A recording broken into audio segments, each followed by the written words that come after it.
कहानी का शीर्षक है माँ का बलिदान। उस वक्त अस्पताल के आईसीयू में करीब रात के लगभग 10:30 बज रहे थे। मुख्य डॉक्टर अपनी विजिट करके जा चुके थे। मरीजों से मिलने का विजिटिंग टाइम भी निकल चुका था, इसलिए ज़्यादातर मरीज खाना आदि खाने के बाद अकेले ही सो रहे थे। चिर परिचित सी सैनिटाइजर की गंध, स्टेनर के पोहे, हर पलंग के पीछे अलमारी पर दवा की ट्रे, लगभग हर मरीज के पास सलाइन लगे स्टैंड, लगभग सारी लाइट्स बंद हो चुकी थी।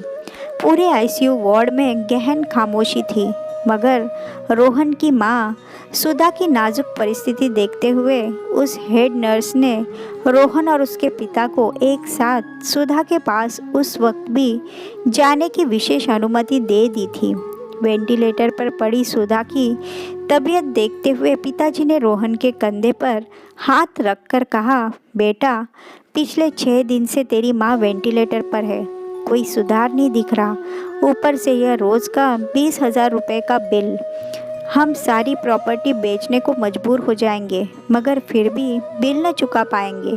कल से तो डॉक्टर भी यही सलाह दे रहे हैं कि वेंटिलेटर हटा दो। वह जी चुकी है जितनी ज़िंदगी वह जी सकती थी।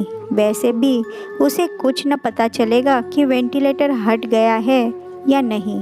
1-2 मिनट में सब कुछ खत्म हो जाएगा। पिताजी की बात सुनकर रोहन फफक कर रो पड़ा। बोला, कैसा कह रहे हैं आप? बचपन में जब मुझे निमोनिया हुआ था तब आप भी न थे, तो माँ मुझे गोद लिए 6 किलोमीटर पैदल चलकर अस्पताल में दवा कराने ले गई थी।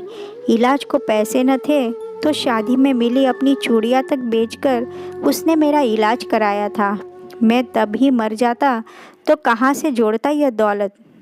मेरी सबसे बड़ी दौलत तो मेरी माँ ही है। उसे भले ही श्वास लेते नहीं बन रही, मगर वह चेतना शून्य नहीं है। मैं सब कुछ बेचकर भी उसका इलाज करवाऊंगा। वह चेतना शून्य हो भी गई हो तो भी मुझ में अभी चेतना बाकी है। मैं यूं माँ को मरने नहीं दूंगा। उम्र पड़ी है दौलत बटोरने को। भगवान ने चाहा तो फिर कमा लूँगा। रोहन भावुक होकर रोने लगा था। तभी उन दोनों की बात करने की वजह से आईसीयू के सतत सन्नाटे में व्यवधान पड़ता देखकर हेड नर्स ने इशारे से रोहन और उसके पिता को आईसीयू वार्ड से बाहर जाने का संकेत दिया।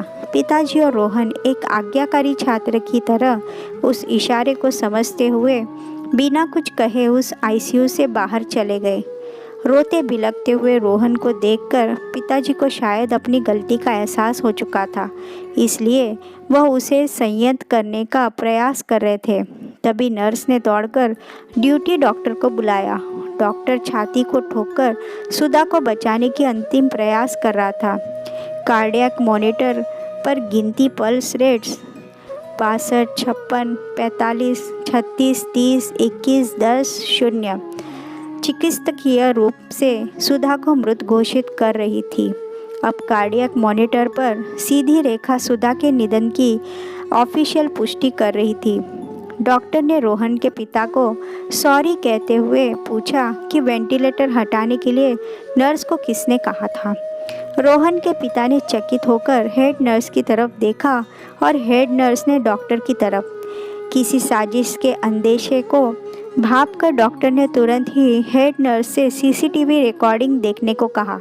लगभग आधे घंटे पूर्व की उस रिकॉर्डिंग को खोजने में उन्हें ज़्यादा वक्त न लगा। उसमें साफ दिख रहा था कि रोहन और उसके पिता के आईसीयू से जाने के बाद सुधा ने पुरजोर कोशिश करके अपना एक हाथ जो पट्टी के सहारे पलंग से बंधा था उसे झटका देकर छुड़ा लिया और खुद ही उसने अपने मुंह पर लगे वेंटिलेटर मास्क को खींचकर निकाल लिया था। 1-2 मिनट के हिचकोले खाकर सुधा का शरीर सदा के लिए शांत हो गया। रोहन ने सच ही कहा था, उसकी माँ को श्वसन तंत्र में समस्या थी, मगर वह चेतना शून्य नहीं थी।